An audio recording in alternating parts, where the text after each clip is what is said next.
ابن آدم دن رات 3 طرح کے امتحانات میں سے گزرتا ہے، لیکن کسی ایک سے بھی سبق حاصل نہیں کرتا۔ تو پہلے بات کرتے ہیں ہم پہلے امتحان کی۔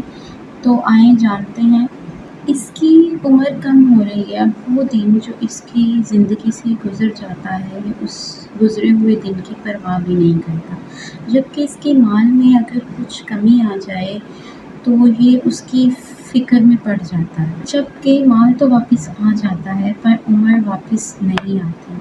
یہ بات سمجھنے کی ہے کہ ہمیں اپنے گزرے ہوئے دن پہ نظر دوڑانی چاہیے تاکہ ہم اپنے آنے والے دن کو بہتر بنا سکیں۔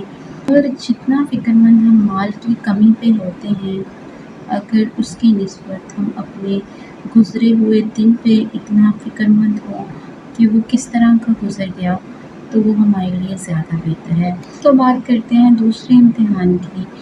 تو ابن آدم ہر روز اللہ تعالیٰ کا عطا کردہ رزق کھاتا ہے۔ اگر تو وہ حلال کھا رہا ہے تو اس کے بارے میں سوال ہوگا، اور اگر وہ حرام کما رہا ہے تو اس کے بارے میں کوئی سوال نہیں ہوگا، سزا دی جائے گی۔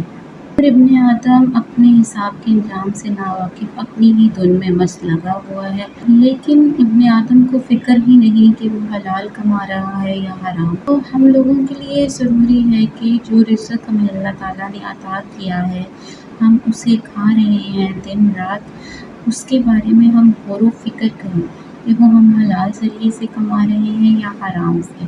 اور اگر ہم حرام ذریعے سے کما رہے ہیں تو ہمیں فکر کرنے کی ضرورت ہے کہ ہم نے آخرت میں اللہ کے سامنے کیسے منہ دکھانا ہے، کیا حساب دینا ہے، کیا ہم وہ سزا برداشت کر سکتے ہیں۔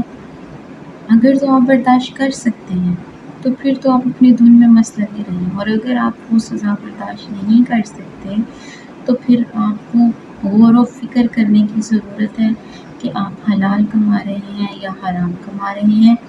اب بات کرتے ہیں تیسرے امتحان کی۔ ہر روز ابن آدم آخرت سے اتنا قریب ہو جاتا ہے اور دنیا سے اتنا قدرے دور چلا جاتا ہے، لیکن اسے پھر بھی اپنی آخرت کی فکر نہیں ہے۔ وہ آخرت جو باقی رہنے والی ہے اس کو چھوڑ کر اس دنیا کی جو کہ فانی ہے اس کی پرواہ میں رہتا ہے، جبکہ اسے یہ بھی نہیں پتا کہ اس میں لوٹ کر جنت میں جانا ہے یا آگ کی پستی اور گہرائی میں۔ میری دعا ہے یا اللہ ہمارے لیے اس دنیا کو بڑا غم نہ بنانا۔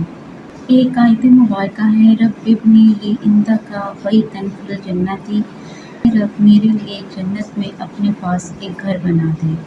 آمین۔ میری دعا ہے کہ اللہ تعالیٰ ہمیں اور آپ کو صحیح راستے پہ چلنے کی توفیق دے۔ اس کے ساتھ ساتھ میرے چینل کو سبسکرائب کرنا، لائک کرنا اور شیئر کرنا مت بھولیے گا، تاکہ میں آپ کے ساتھ اور اچھی ویڈیوز شیئر کر سکوں اور اچھی باتیں کر سکوں۔